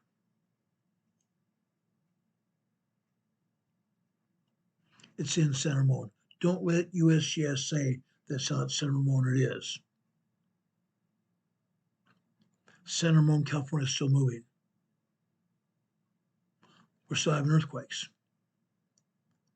This area right here, 100 miles north of San Francisco Bay, it's a geothermal area, just like we have at the Salton Sea, just like we have in Mexico, just like we have in the Coals Volcanic Field, just like we have north of Reno, Nevada. Geothermal facility where men have drilled into the upper magma chambers of the Clear Lake volcano to obtain steam, to power turbines, to generate electricity for 4 energy conglomerates at least. Pacific Gas and Electric,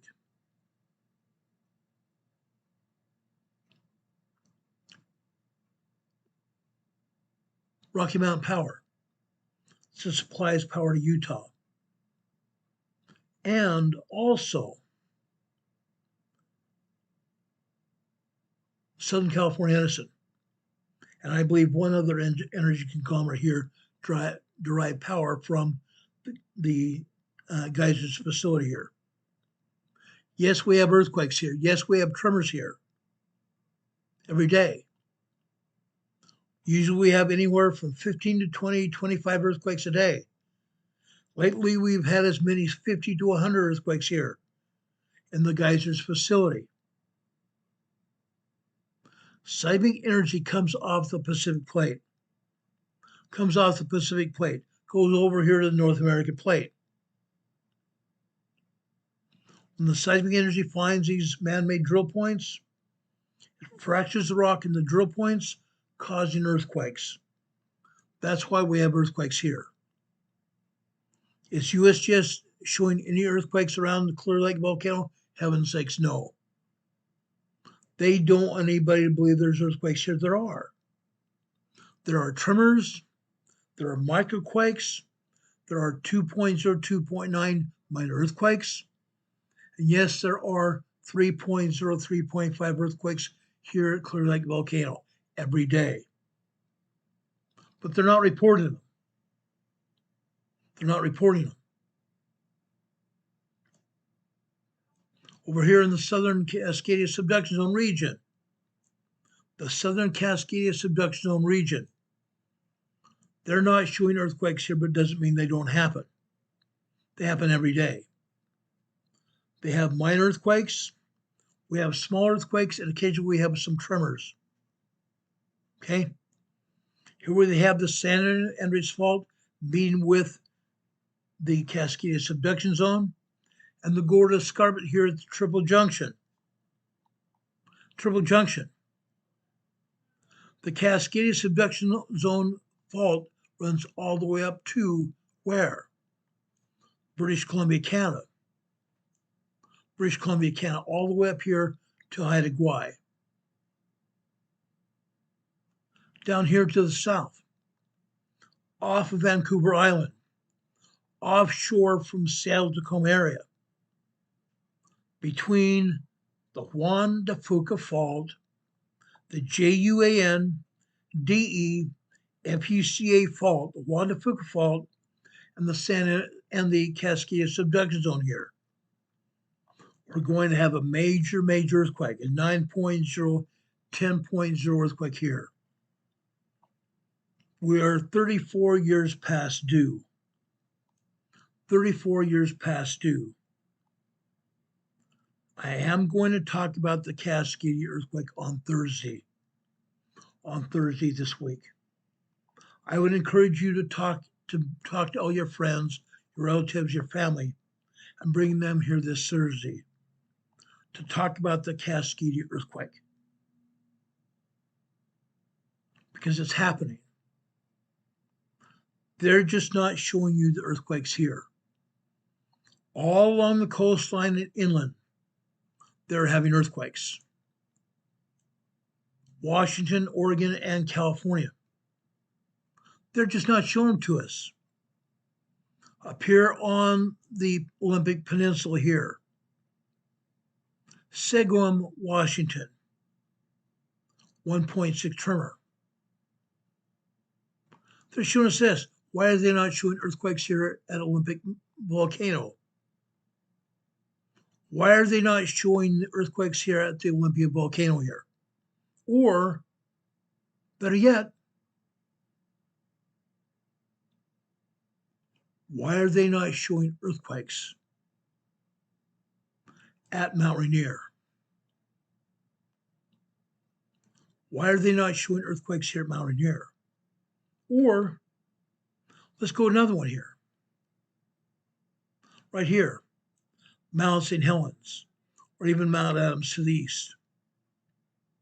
There are earthquakes here.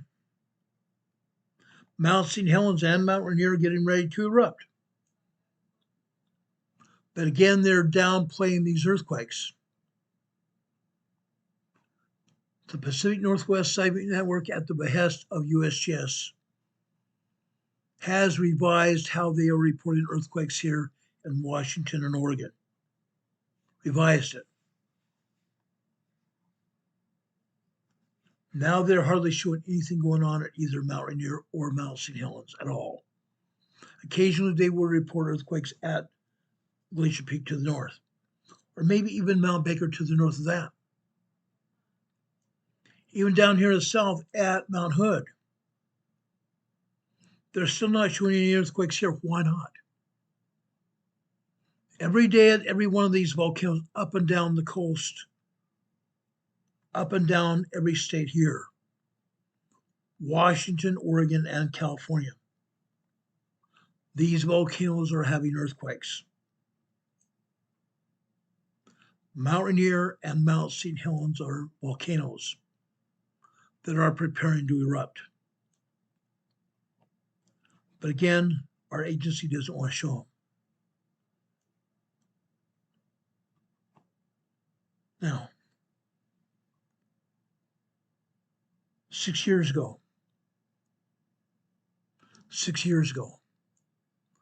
off the northwest coast of Vancouver Island, right here,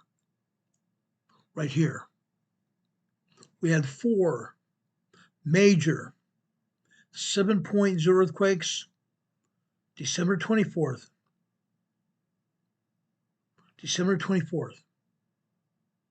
2019. One of my former colleagues and I were on the phone praying to God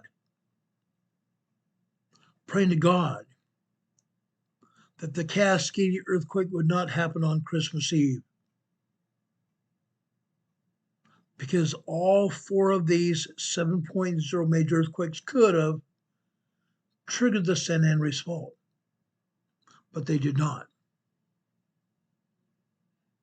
There were aftershocks, but USGS made sure the aftershocks went away and never came back. Doesn't mean the aftershocks weren't there, but they were there nonetheless. It happens. I see it happen time after time after time. Earthquakes are happening still. You see earthquakes here in Alaska, they have not gone away.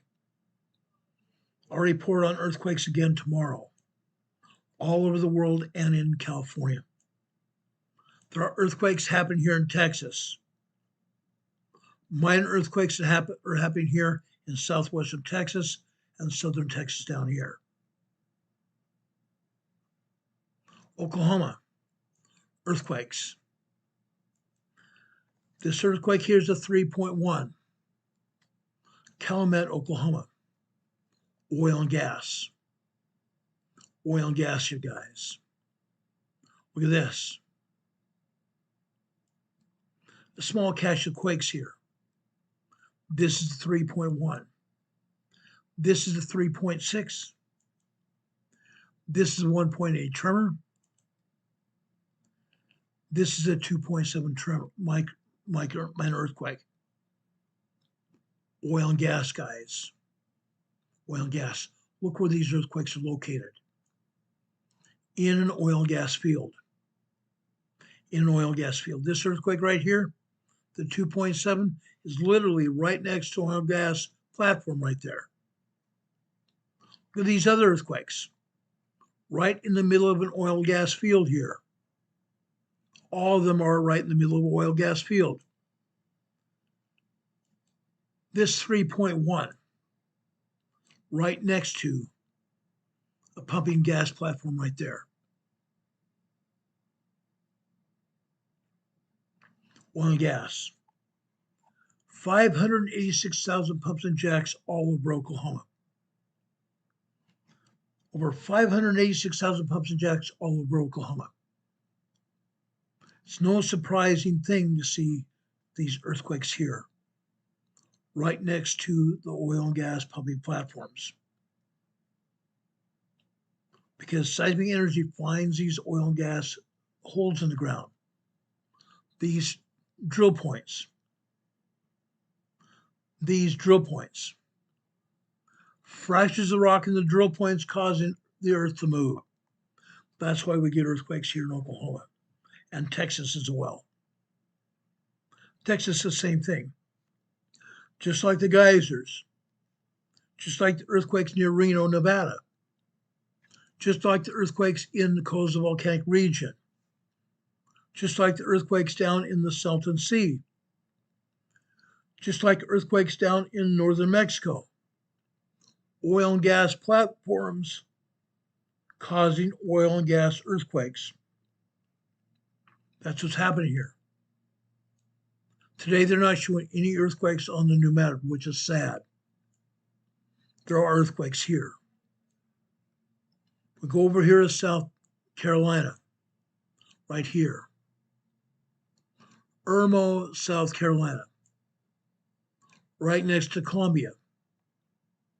We have a 2.0 earthquake here in the foothills of the Blue Ridge Mountains. The foothills of the Blue Ridge Mountains. The Blue Ridge Mountains are the Eastern Continental Divide. Eastern Continental Divide. That's why we have earthquakes here. Okay? 2.0 here. There are also 2.0, 2.5 earthquakes in North Carolina that they're not talking about at all. I can show those on probably Wednesday this week. They're happening. Canada. Actually, this isn't Canada. This is at the border of New York and Canada here. West-northwest of New York City. West-northwest of Keysville, New York. This is a 2.0 earthquake here. Just barely south of Canada here. Southwest of Ottawa, Canada. 2.0 earthquake here. Looks like the border of Vermont, New York here. They happen. Again, this is the foothills of the Appalachian Mountains here. The foothills of the Appalachian Mountains here. That's our story, guys. That's our story. One more earthquake I forgot to tell you about. Down here in the South Mid-Atlantic. I got two earthquakes I want to talk about here. Down in the South Atlantic here. This one is the South Mid-Atlantic. This is a 5.5 very large earthquake. A 5.5 very large earthquake, guys. Okay, they happen. Why did this earthquake happen? Because down here in the South Sandwich Islands, we still have large earthquakes. This earthquake here is another 5.7 South Sandwich Islands. This seismic energy is going to go up to the northeast here, along the Antarctic Ridge here, then go up the South Mid-Atlantic here. That's going to cause another earthquake probably within the next week over here in the South Mid-Atlantic. This is a 5.5, and this is a 5.7 down here in the South Sandwich Islands. That happens all the time. All the time, guys. Now, just notice we just had another earthquake just happen. Anytime we have a red spot here, that red spot is indicative of an earthquake that just happened. Tual, Indonesia. Tual, Indonesia here, guys. This is a large earthquake here in the Banda Sea. 65 miles east of Tual, Indonesia. 5.0 earthquake here in the Banda Sea. I don't believe anybody felt this earthquake. I don't think anybody felt this earthquake. I believe the ocean water absorbed the shockwaves of this quake. I appreciate everybody that's been here with us. Please share this message here we showed you here tonight. Share it worldwide. Share with your friends, your neighbors, your friends, your social media contacts, and even the people you associate with on social media and the people you work with. We'd appreciate that. Share it far and wide. Everybody needs to hear this message. Everybody. I kid you not, everybody needs to hear it. Now, guys, I have another message here I want to share with you very quickly. I do this at the end of every program. Today I'm going to the New Testament in Romans chapter 6, verse 23. For the wages of sin is death, but the gifts of God is eternal life through Jesus Christ our Lord. The gift of God is eternal life through Jesus Christ our Lord. Remember that. Remember that. Everyone here, God bless you for being here. We appreciate you here. We really do. We love and appreciate everybody here. Share this program far and wide. Share it with everybody. Share it with your media contacts here on social media as well as YouTube. Let YouTube know you appreciate what this program offers. Please, please. Guys, I ask God to bless you. I ask God to be with you. May God bless you and your families. May God strengthen you. I ask prayers for our EMA family here, our friends and family here, whether they live here in the United States, around the world, England, where Buddy Demon Catman lives. I appreciate he and his family as well. May God bless all of you. God bless those of you that need blessings because you're sick or afflicted. May God heal you. Even our friend Sharon Bolam, or what she calls herself, sleeping volcano here, occasionally here on this chat. My dear friend Heather, Renee Seppi, all of our mods here, we appreciate them as well.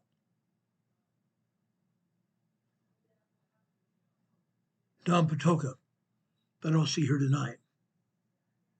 God bless you, Don. Don's having his own problems with cancer and other things.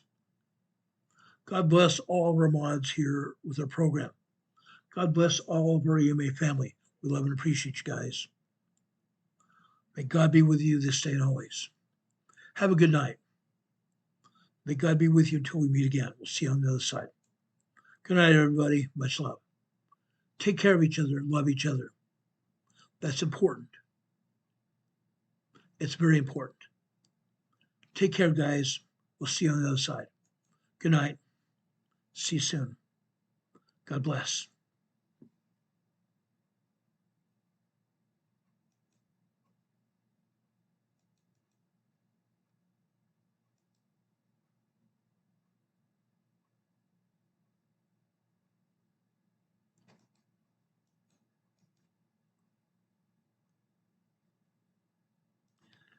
Just a second, I'm gonna get this music started here for you.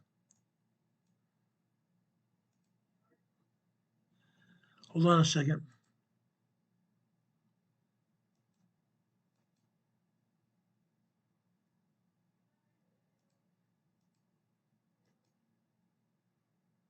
Oh, I'll be darned. Nothing's working like I planned it. Have a good night, everybody. We love you. Take care of each other. Good night.